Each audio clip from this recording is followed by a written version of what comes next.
We're here at the end of round 5. I'm with Matt Light. Hello. And apparently we're going to just have a chat about our decks. We got excited at first because we misheard what they asked, but we're going to talk about it. So Matt, what are you playing today? I am playing the hexproof green-white auras deck.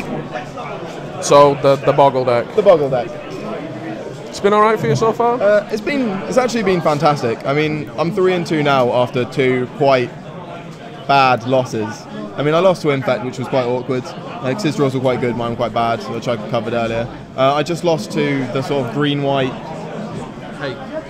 No, it's not even the hate deck, it's like the Wiltleaf Liege deck, and he has Pride Mage's main, which was pretty good. I mean, game 1 he made a Pride Mage and then sort of some number of Smiters and a Liege, so just like I couldn't really get ahead. And I didn't draw Coronets and Armors, I just drew Spirit Mantles, so my guys were a little bit... My attacks were a bit anemic. Did you draw a Keen Sense and was it bad? I think I enchanted something with Keen Sense on turn 2 of game 1 of the tournament, and I haven't seen one since. I've boarded them out a few times, but they've been fine. They draw cards. It's got to be good. It's originally based on a blue card. It's a green-blue card. It's like that didn't see play. That didn't really see play, apart from on a Niv Mizzet. It's fine. It's perfectly acceptable. Like, I'm basically just playing a glorified EDH casual deck anyway. I might as well get in all of the nonsense. The nonsense. Yeah, it'll be fine. Tap for 20 and draw a card, it'll be right. So I've basically been getting through by the skin of my pants every round? Yeah, I was going to say, I've been hearing lots of stories about how, it was really, really touch and go and dicey and it went on for ages, and then this happened, it was fine. It generally goes, and then I drew a pot. Yeah, pot's pretty good. So I played against Infect last round and made like a turn 2 natural spell scout. Yeah. And he couldn't beat that. Yeah, like, I was playing Jund online for a bit. In the Modo PTQ on New Year's Day, and like a bunch of my losses have come to pod because it's just, if they resolve pod and you just don't do anything about it, it's nearly impossible to win. I mean, the pod play has to be really awful, which I mean I assume you are, but I have a moment. Kiki Jiki and your creatures that untap Kiki Jiki are really powerful. Are they? Yeah, you can do like. So I've been doing it wrong then. I shouldn't just been like Kiki Jiki my birds for extra mana. Copy my angel, blink my bird, type for 6. That's what I'm doing. No, don't do that. Don't do that. Blinking Cragtusk for you. Copying Cragtusk. That's a big game. Does it sacrifice or exile at the end of turn? I imagine exile. It doesn't matter. You still get the 3/3. Do you? Yes. Is it Leech play? Oh my. Oh yeah. So that's why the Jund player conceded to me when I had Image Thragtusk and went to get a Kiki Jiki. Fantastic. So, yeah. Is that essentially what your game is against Jund? I kind of Sigarda? I don't play Sigarda.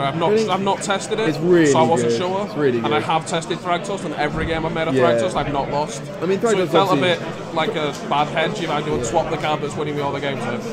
Thragtusk is sort of another weapon in your sort of.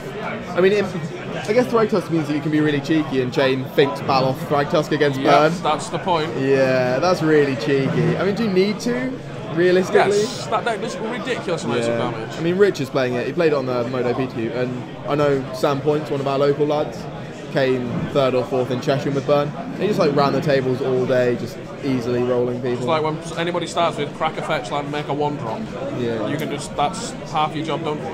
Yeah, exactly. Turn 1 bolt myself.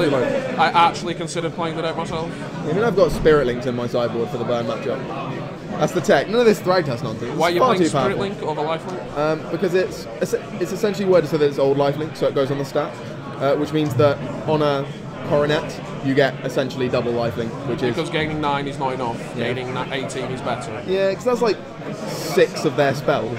It's like drawing 6 cards. So I got a rumour going around that you may have made some turn 0 ley lines, 3 of them, and then 5 your opponent on turn 2 because you made an armour. Yeah, it went really well. I mean, I decided to board in Leyline against Jund because all those discard, and so he couldn't edict me with the Liliana. And it went really well because I made them all and then made a Slippery Bogle. A lot of my good stories and wins come from making turn 1 Slippery Bogle. And so what you're saying is, if the Hexproof deck makes a Hexproof 1/1, of which there are 8 in the deck, it can win. Yeah, I mean, that's your plan. Well, you're basically like the Infect deck in that respect, aren't you? I mean, as opposed to keeping just a handful of enchantments. Yeah, I mean, I kept the hand against Infect and one where I just kept sort of a couple of Path to Exiles and. Have you killed anyone with Dryad Arbor yet?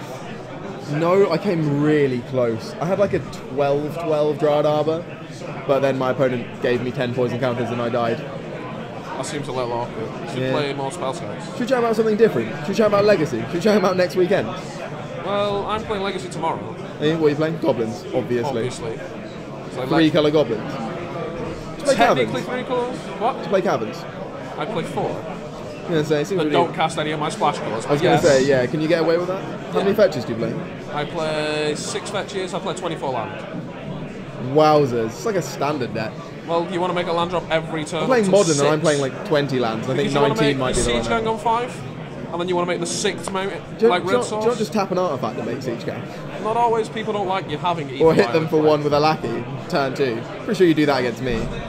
Like, no one lets me hit them with lackey. Lee beat me with Goblins in the final of the last Legacy tournament we both played. But we split. It didn't go very well. But we split, because I'm a nice guy and I've not slept. We didn't split. No, you took it all. Yeah, we split the one before. Yeah, he probably would have beaten me. Yeah, split one, he defeated me the next one. So I'll just beat him in... Funnily enough, someone else has played my Goblin deck recently, Jack's been playing it, and he's been crushing everyone as well. Turns out I've actually got Goblins at home. My housemate's got Goblins. It's really sweet. So we can play the Goblin Mirror. You going to play Standard next weekend? That would be like sticking my head in a deep fat fryer. Why not? Like, it's worth doing. Because I've not played Revelation. any Standard. It's like an aggressive red-black deck. You'll be right. It's like Goblins. Do they play any Goblins? I don't think it plays any Goblins. Only Standard legal playable Goblins?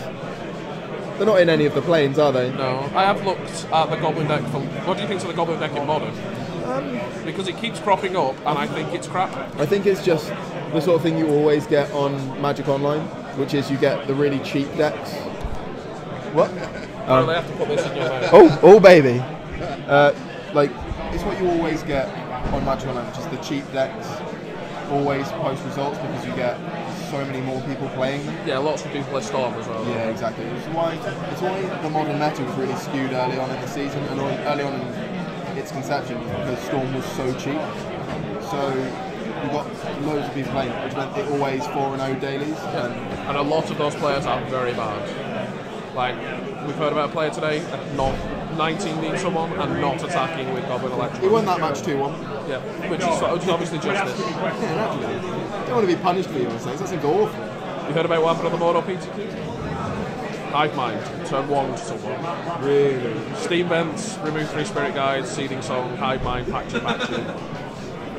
Maybe we should have been playing that then. Yes. What do you think Hive Mind's playable? At all? I think you just get torn apart by Jund. That's so ugly. Like, but one of the reasons. To be honest, right, in your mind, should anyone be playing Jund?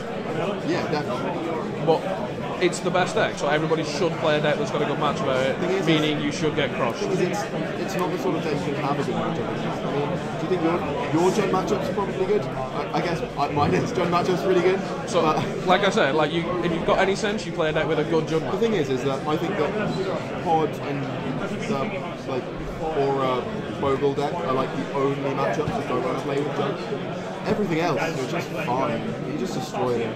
Your deck just does the same thing every game. It's like a juggernaut. You just keep grinding away until they die. During our testing against Haunted 2, we found out that matchup was quite scary. See, I find that quite interesting because I think it can be. I think that the Jund player's deck gets better after boarding, and the Haunted 2 deck doesn't.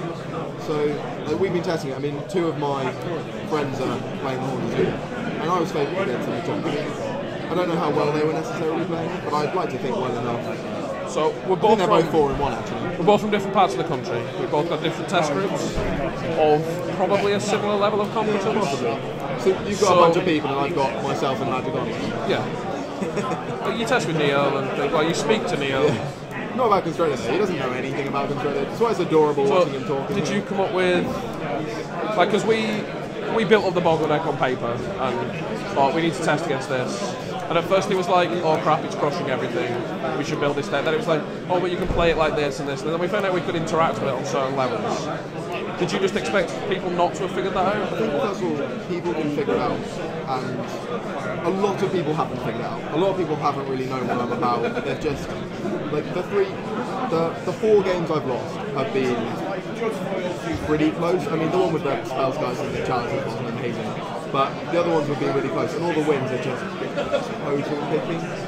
And I think that when people do learn how to play around stuff, you need quite specific draws to be able to have game. So for example, there's Liliana, Edict you, Lightning Bolt your Dryad Arbor in response. But that only works if they have the Dryad Arbor, not another Shroud Giant. And it only works if you've got Liliana and a Lightning Bolt, which is 4 mana. And yeah, how good is that? I know. I think the 2 best decks in Modern currently, consistency-wise, have to be Pod and Jund.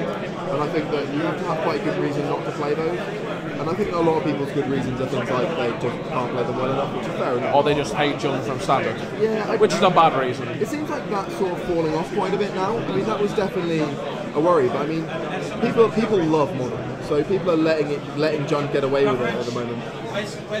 So it looks like we're heading into round 6, and that's it from us. Better go defeat someone.